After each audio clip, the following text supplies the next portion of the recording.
Hello, आपका स्वागत है आपके अपने यूट्यूब चैनल इकरा जीएस में। आज हम आप लोगों को पढ़ाएंगे सीटेट का जो सीडीपी का पेपर है, चैप्टर है आपका कॉन्सेप्ट ऑफ डेवलपमेंट। इसका ऑब्जेक्टिव क्वेश्चन है और उसके साथ साथ उसका एक्सप्लेनेशन भी है। ठीक है, तो आप वीडियो के अंत तक देखिएगा, बहुत कुछ आपको सीखने को मिलेगा। और ये जो आपके सारे क्वेश्चंस हैं ये प्रीवियस ईयर के क्वेश्चन हैं। तो देखते हैं आज के पहले क्वेश्चन को। ये क्वेश्चन नंबर 1 है आपका, वृद्धि और विकास किसका संयुक्त उत्पाद है। ठीक है, तो ऑप्शंस दिए हुए हैं आपके। ऑप्शन नंबर फर्स्ट है आपका परिपक्वता और अधिगम का। सेकंड ऑप्शन है आपका अनुवांशिकता और वातावरण का। और ऑप्शन थर्ड है पर्यावरण और पोषण का। और ऑप्शन नंबर 4 है अनुवांशिकता और जीन का। ठीक है, तो इसका आपका जो सही जवाब है ऑप्शन नंबर बी है। ठीक है, अनुवांशिकता और वातावरण का। अब हम देखते हैं इसका एक्सप्लेनेशन। देखिए, ये आपका एक्सप्लेनेशन दिया हुआ है कि वृद्धि और विकास मानव जीवन के आधार होते हैं। वृद्धि विकासात्मक प्रक्रिया का एक भाग है क्योंकि इसके मात्रात्मक पहलू में विकास को वृद्धि के रूप में संदर्भित किया जाता है। ठीक है, ये आपके दिए हुए पॉइंट्स हैं कि विकास गुणात्मक परिवर्तन को संदर्भित करता है जिसके परिणाम स्वरूप अंगों के बेहतर और संवर्धित कार्य के लिए संरचना में वृद्धि होती है। ठीक है, अब आपका यहाँ पर सेकेंड पॉइंट है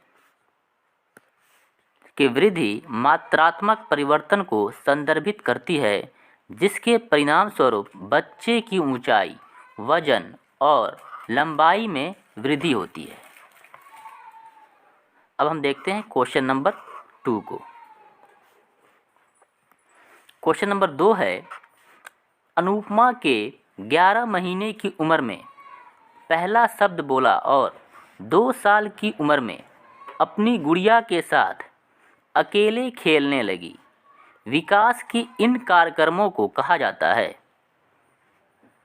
तो ऑप्शंस हैं इसके चरणबद्ध विकास। ऑप्शन 2 है विकासात्मक मील के पत्थर। ऑप्शन 3 है सीखने के चरण। और ऑप्शन 4 है विकास के चरण। ठीक है, तो इसका जो आपका सही जवाब है ऑप्शन नंबर 2 है विकासात्मक मील के पत्थर। तो इसका एक्सप्लेनेशन है आपका, आप देख सकते हैं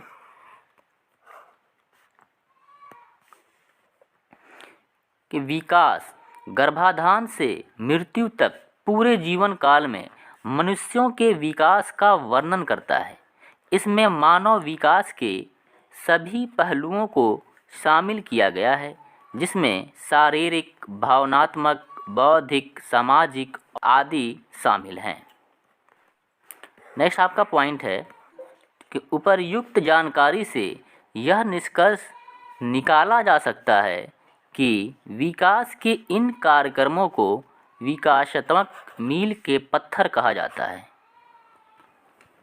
ठीक है, विकासात्मक मील के पत्थर उम्र विशिष्ट कार्यों को संदर्भित करते हैं जो अधिकांश बच्चे विकास के एक निश्चित चरण में कर सकते हैं।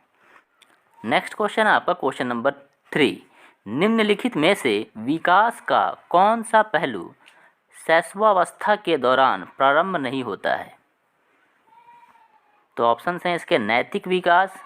ऑप्शन 2 है संवेगात्मक विकास। ऑप्शन 3 है आपका सामाजिक विकास। और ऑप्शन 4 है भाषा विकास। ठीक है, तो आपके शैशवावस्था के दौरान जो प्रारंभ नहीं होता है वो नैतिक विकास होता है। नैतिक विकास का मतलब होता है सूझबूझ। ठीक है, ये बाकी सब जो होते हैं ये आपके शैशवावस्था में ये सब हो जाता है। ठीक है, इसका एक्सप्लेनेशन देखते हैं हम।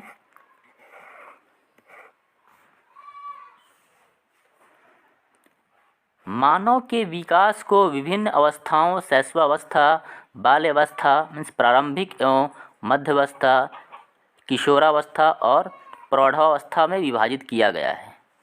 शैशवावस्था पहले वर्ष या बच्चे के विकास की शुरुआती अवधि को संदर्भित करती है, जिसमें बच्चा जन्म के बाद तेजी से बढ़ता है। ठीक है, नेक्स्ट है आपका पॉइंट कि यह विकास की एक महत्वपूर्ण अवधि है जिसमें बच्चा बैठना, रेंगना, खड़ा होना आदि सीखता है। कौन सी व्यवस्था में? तो शैशवावस्था में। ठीक है, शैशवावस्था में बच्चा क्या करता है? बैठना सीखता है, रेंगना सीखता है, खड़ा होना सीखता है इत्यादि सीखता है उसमें। ठीक है, और आपके नैतिकता का मतलब होता है, जैसे देखिए आप यहाँ पे लिखा हुआ है शैशवावस्था में विकास। वो जो आपके शैशवावस्था में विकास होता है उसमें क्या क्या होता है? उसमें भाषा का विकास होता है, जैसे बच्चा बोलना शुरू करता है, संवेगात्मक विकास होता है, शारीरिक विकास होता है और संज्ञानात्मक विकास होता है। ठीक है, लेकिन आपकी जो नैतिकता है, नैतिकता बच्चों में सूझबूझ, ठीक है, सही और गलत के बीच अंतर जानने की क्षमता किसी व्यक्ति में विकसित होने में लंबा समय लगता है। ठीक है, तो वो आपके शैशवावस्था का भाग नहीं है। ओके, अब नेक्स्ट क्वेश्चन की तरफ चलते हैं। क्वेश्चन नंबर 4 है, रौनक खेल गतिविधियों में अच्छा है। उसके माता पिता दोनों खिलाड़ी हैं, प्रतिदिन कोचिंग के लिए भेजते हैं और सप्ताहांत पर उसे प्रशिक्षित करते हैं। यह विशिष्टता परिणाम है। तो ऑप्शन हैं इसके पालन पोषण और शिक्षा का, ऑप्शन 2 है आनुवांशिकता और पर्यावरण के बीच अंतःक्रिया का, ऑप्शन 3 है केवल पर्यावरण का और ऑप्शन 4 है केवल आनुवांशिकता का। तो इसका जो सही जवाब है आपका ऑप्शन नंबर 2 है, आनुवांशिकता और पर्यावरण के बीच अंतःक्रिया का। देखते हैं इसका एक्सप्लेनेशन। व्यक्तित्व आनुवांशिकता और पर्यावरण का एक संयुक्त उत्पाद है, क्योंकि ये पॉइंट्स दिए हुए हैं सारे कि सभी मानसिक और सामाजिक लक्षण पर्यावरण पर निर्भर करते हैं। मानसिक और सामाजिक लक्षण वो पर्यावरण पर निर्भर करते हैं। विकास और वृद्धि के लिए सभी संभावित उत्पादक आनुवांशिकता पर निर्भर करते हैं कि बच्चा वो कितना लंबा होगा, क्या हाइट रहेगी, मोटा होगा, ये सारी चीज़ें जो होती है वो आपके आनुवांशिकता पर निर्भर करता है। आनुवांशिकता का मतलब होता है कि माता पिता का जो लक्षण होता है वो संतानों में आ जाना। नेक्स्ट पॉइंट है आपका, सभी जन्मजात लक्षण प्रवृत्ति, क्षमता और आईक्यू आनुवांशिकता पर निर्भर करता है। आनुवांशिकता आईक्यू पर सीमित होती है और पर्यावरण इन सीमाओं के भीतर आईक्यू की संख्यात्मक स्थिति निर्धारित करता है।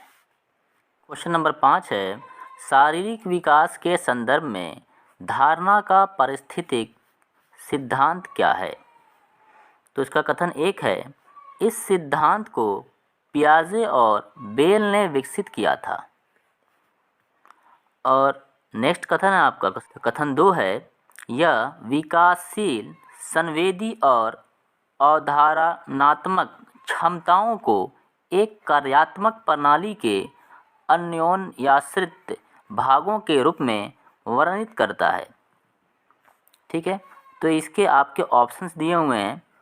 ये ऑप्शंस हैं कि केवल एक, या फिर ना तो एक और ना ही दो, इसमें केवल 3 ऑप्शन नंबर 3 में, और 4 में है 1 और 2 दोनों। तो इसका जो सही जवाब है आपका ऑप्शन नंबर 3 है, केवल 2 जो है आपका कथन यह आपका सही है। यह विकासशील संवेदी और अवधारणात्मक क्षमताओं को एक कार्यात्मक प्रणाली के अन्योन्याश्रित भागों के रूप में वर्णित करता है। इसका जो एक्सप्लेनेशन है नीचे दिया हुआ है, आप इसे देख लें। यहाँ पे इसका एक्सप्लेनेशन देखिए, इसमें है पारिस्थितिक सिद्धांत बताते हैं कि एक व्यक्ति और उनके पर्यावरण के बीच एक सहजीवी संबंध होता है, अर्थात वे एक दूसरे पर निर्भर होते हैं। नेक्स्ट आपका इसका, मानव व्यवहार और प्रतिक्रियाएं प्रत्यक्ष रूप से पर्यावरणीय परिस्थितियों से संबंधित है और सामान्य परिवर्तन या संशोधन पूर्व की विशेषताओं में बदलाव ला सकते हैं। ठीक है, और भी इसका एक्सप्लेनेशन दिया हुआ है नीचे। ये पारिस्थितिक धारणा को उस प्रक्रिया के रूप में वर्णित किया जाता है जिसके द्वारा लोग अपने पर्यावरण से जुड़ते हैं और प्रतिक्रिया करते हैं।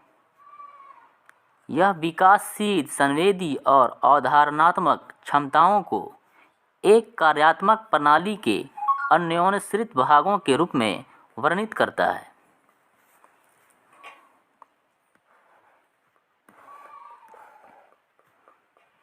ठीक है, उसके बाद ये देखिए कि आपका दिया हुआ यह जीवों और उनके पर्यावरण को पारस्परिक के रूप में वर्णित करता है।